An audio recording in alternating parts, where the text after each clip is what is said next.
నమస్తే, అందరూ బాగుండాలి. చూసారు ఇక్కడ టెడ్డీ బెడ్స్ తో డెకరేషన్ ఎంత బాగుందో. ఈ టెడ్డీ బెడ్స్ తో డెకరేషన్, ఈ సందడి అంతా ఎక్కడ నెలకొందంటే కాశీలో అండి. అవునండి, కాశీలో ఇవాళ నుంచి శ్యామల నవరాత్రులు స్టార్ట్ అవుతున్నాయి అంటండి. వీటిని గుప్త నవరాత్రులు అంటారంట.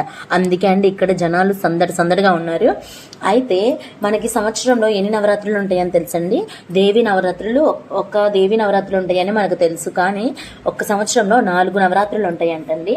వాటిలో అత్యంత శక్తివంతమైన నవరాత్రుల్ని శ్యామల నవరాత్రులు అంటారంట.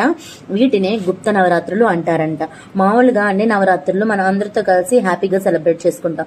కానీ ఈ శ్యామల నవరాత్రులు అంటే ఈ గుప్త నవరాత్రులు మాత్రం మనకి మనమై సాధన చేసుకొని మనకి మనం ధరించుకోవడానికి చాలా అనువైన సమయం అంటండి. అలాగే అమ్మవారి దయ వల్ల జీవితంలో వచ్చే ఎన్నో ఒడిదుడుకుల్ని తేలిగ్గా దాటగలిగే శక్తి ప్రసాదించే నవరాత్రులు అంటండి ఈ శ్యామల నవరాత్రులు. చూడండి, అసలు కాశీలో ఉన్న జనాలందరిలో ఎంత ఆనందం నెలకొందో. హ్యాపీగా డాన్స్ చేస్తూ భలే ఎంజాయ్ చేస్తున్నారు కదండి. చూసి మీరు ఎంజాయ్ చేయండి.